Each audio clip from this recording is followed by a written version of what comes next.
ఆశ్చర్యకరమైన మలుపు అప్పుడు తీసుకుంది. అది టర్నింగ్ పాయింట్. లైఫ్లో కొన్ని కీలకమైన టైమ్స్ వస్తాయండి. ఇక ముగిస్తానా, ఏం టెన్షన్ పడవకండి, ఇది ఎంతసేపు తింటాడో అని. దేవునికి స్తోత్రం. మొత్తం నేను మిమ్మల్ని తినేది మీరు తినొద్దు, పోయి ముగిస్తాలే. ఎందుకో ఈరోజు నా సాక్ష్యం చెప్పాలనిపించింది, అందుకే చెప్పా. రేపు దేవుని చేత అయితే వాక్యం చెప్పుకుంది. ఇన్ని కూటాల్లో ఒక్కసారన్నా సువార్త చెప్పకపోతే ఏమన్నా అర్థం ఉంటుందా?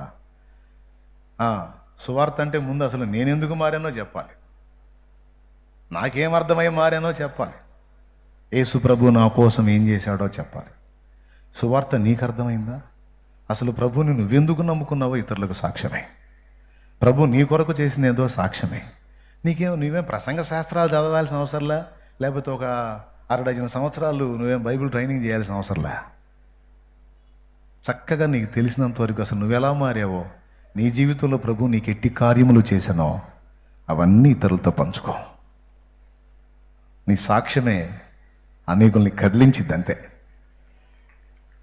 ఎప్పుడైతే ఇక ఆయన రక్తంలో కడగబడ్డానో నాకు తెలియకుండానే రక్షణానందం నాలో స్టార్ట్ అయింది. కుటుంబం అంతా ఏడుస్తుందా, నేను మాత్రం హ్యాపీగా ఉన్నా. అది మనమంతా ఈ టైపులు ఉంటే ఈడేందిరా ఏదో పిచ్చెక్కిన వాళ్ళ తయారయ్యాడు. ఇక ఉండే పని లేదు. ఫస్ట్ లవ్, తొలి ప్రేమ. ఇక కదిలితే మోకాళ్ళు వేయటం స్తోత్రం, కదిలితే మోకాళ్ళు వేయటం స్తోత్రం, కదిలితే మోకాళ్ళు, మెదిలితే మోకాళ్ళు. అబ్బో, అసలు ఆ టేస్టే వేర్లే. ఇప్పుడు ఇక పరిచర్య భారం అని, ప్రార్థన జీవితం తగ్గి, వాక్య ధ్యానం అన్నీ. అప్పుడైతే ఇక అదే లోకం. మా వాళ్ళకి డౌట్ వచ్చింది, వీడేదో తేడా పడేటట్టున్నాడు. తేడా పడలా, వాళ్ళు కూడా నా వెంటబడి వచ్చారు దేవుళ్ళలోనికి. 25-30 మొక్కలు అన్నాగా ఒక్కడు కూడా తీర్చలా. మారు మనసు పొంది, బాప్తిస్మం పొంది, బార్బర్ షాప్కి వెళ్ళి శుభ్రంగా క్షౌరం చేయించుకున్నా. పిల్లగాడికి పిల్లకన్నాగా, అది కూడా బార్బర్ షాప్లోనే క్లీన్ మొత్తం. కొంతమంది భయంలే, మళ్ళీ అవి తీర్చకుండా మళ్ళీ ఇట్టొత్తే ఏమన్నా ఇద్దేమో అని. ఏమైంది? దరిద్రం వదిలిపోయింది. దేవునికి స్తోత్రం. మా వాళ్ళు అన్నారు కూడా, ఈ మిడిమేళం ఏందో, ఈ నడమంతరం ఏందో, అసలు ఇక ఈంత ఇంట్లో సత్తనా కూడా వీడికి భయం లేకుండా ఊరేగుతున్నాడు. సరే, నువ్వు చేస్తే తెచ్చావు, పిల్లగాడిని ఏం చేయాలనుకుంటున్నావు, వాడికి ఎందుకు తీపిచ్చావు? స్వామి ఏమన్నా చేస్తే, అమ్మా నేను నమ్మినోడు స్వాములకే స్వామి, నీకు ఆ భయం లేదే. ఏదో చేస్తాడు, కొంప చెరుపులు చేస్తాడు వీడని చెప్పి నీకు అంటారు ఇక వాళ్ళ డైలాగుల వాళ్ళు. నేను చెప్పాను, ఏం కాదు చూడు, కావాలంటే శ్రేష్టమైన వాడు, నిజమైన వాడు, అసలైన వాడు, అందరికీ దేవుడమ్మా యేసయ్య అంటే. మా నా మాటినమ్మా, నాతో పాటు మోకాళ్ళేమా, ఆయన కార్యం చేస్తాడు. మా అమ్మ, నా భార్య, వదిన, చిన్నగా అన్న, నాన్న అందరం మోకరించి ప్రార్థన చేయటం మొదలుపెట్టాం. ప్రియులారా, ఎంత నెమ్మది, ఎంత సమాధానం అంటే, ఇప్పుడు మీకు కూడా చాలా సమస్యలు ఉన్నాయి, అన్యులకు ఉన్నాయి, మీకున్నాయి. కానీ వాళ్ళకి లేనిది మీకుందో తెలుసా? వాళ్ళకి నిరీక్షణ లేదు, మీకు నిరీక్షణ ఉంది. వాళ్ళకు కృప తెలియదు, మీకు కృప ఉంది. వాళ్ళకు రక్షకుడు తెలియదు, కానీ మీకు కొండంత ఆదరణ ఉంది, రక్షకుడు. ఎప్పుడు నీ మనసు కురింగిన వెంటనే నిన్ను ధైర్యపరుస్తాడు ఆయన. ధైర్యపరచలేదా? కొంచెం ఛార్జింగ్ డౌన్ అయితే చాలు, వెంటనే అందుబాటులోకి వస్తాడా. ఏమైంది, ఏం కాదు, నేను ఉన్నాగా. ఏమంటారు? ఎన్నో ఆటుపోట్లలో బతికున్నామంటే ఆయనే కారణం, ఆయన మాటే కారణం. ఒక క్షణమైన నీవు మరచిన నే బ్రతుకగలన యేసయ్యా, కుమికిన నిద్రించిన నా స్థితి ఏమౌను మెస్సయ్యా. ఒక క్షణమైన నీవు మరచిన నే బ్రతుకగలన యేసయ్యా, కుమికిన నిద్రించిన నా స్థితి ఏమౌను మెస్సయ్యా. మర్చిపోడుగా, ఈ రాత్రి ఇక్కడ కూర్చున్న వాళ్ళు, ఆల్రెడీ విశ్వాసులై రక్షణలోనికి వచ్చిన వాళ్ళు, నువ్వు నమ్మినోడు సామాన్యుడు కాదు, అసలు సిసలైన దేవుడు, సృష్టికర్త. ఈ సత్యాన్ని బట్టి నువ్వు ధైర్యం తెచ్చుకోవచ్చు.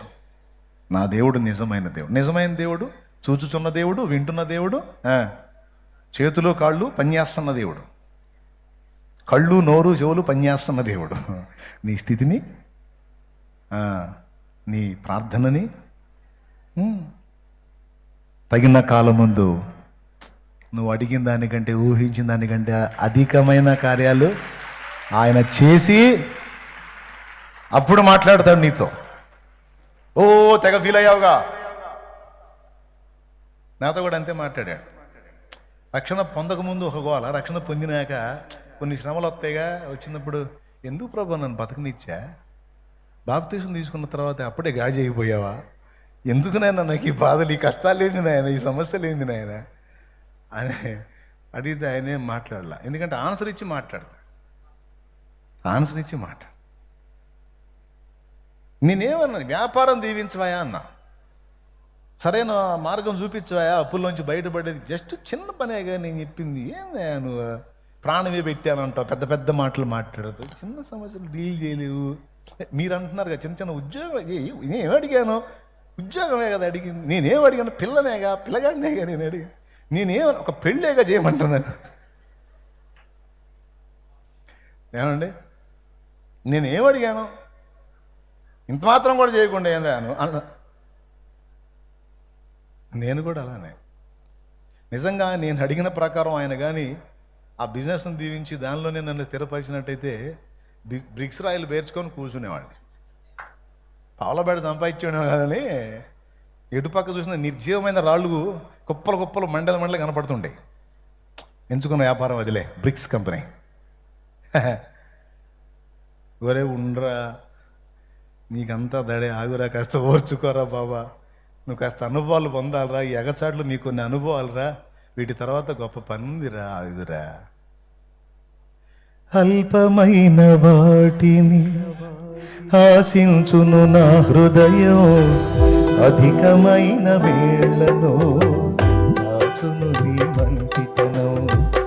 అల్పమైన వాటిని ఆశించును నా హృదయం, అధికమైన వేళ్లను దాచును నీ మంచితనం. ఏది నిన్ను కోరాలో ఎరుగదు నా వెర్రితనం, ఏది నిన్ను కోరాలో ఎరుగదు నా వెర్రితనం. ఏది నాకు కావాలో ఏది నాకు కావాలో. ఒకవేళ దేవుడు అప్పుడు నేను చేసిన ప్రార్థన విన్నట్టయితే ఏముండేది నాకు? నిర్జీవమైన రాళ్ళు, బూడిదే.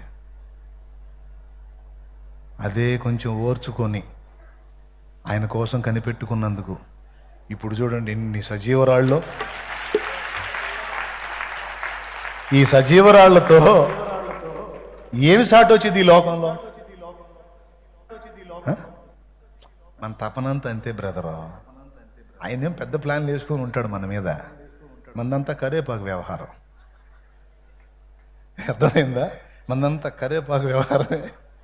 ఉండరా అంటాడు ఆయన, ఆగట్లేదు ప్రభా నాకు తపన అంటాం మనం. ఖచ్చితంగా ఎంతమంది ఒప్పుకుంటారండి? అలాగే దేవుని కొరకు ఎదురు చూసినప్పుడు మీరు ఊహించిన దానికంటే, అడిగిన దానికంటే గొప్ప కార్యాలు చూసారా లేదా? చూస్తే చేతులు ఎత్తాడు, ఆ జనం సాక్ష్యం తెలుసుకుంటారు. కాబట్టి ఆయన ఉన్నాడు సజీవుడు, అది నీకు తెలుసు. కాబట్టి నీకు దడ ఆయాసం వద్దు, ఓకేనా? ఇప్పుడు పాపం తెలియని వాళ్ళు వచ్చారు కదా, వాళ్ళకి చెప్తున్నాను, ఇదిగో మీరు ఏ శాపంలో ఉన్నారో, ఏ దుఃఖంలో ఉన్నారో, ఏ బాధలో ఉన్నారో, ఏ వేదనలో ఉన్నారో ఒక్కటి చెప్తాను నేను. యేసు ప్రభు నిజమైన దేవుడు. ఆయన రెక్కల కిందకు వచ్చి ఆయన రక్తంలో నీ పాపాలన్నీ కడిగేసుకో.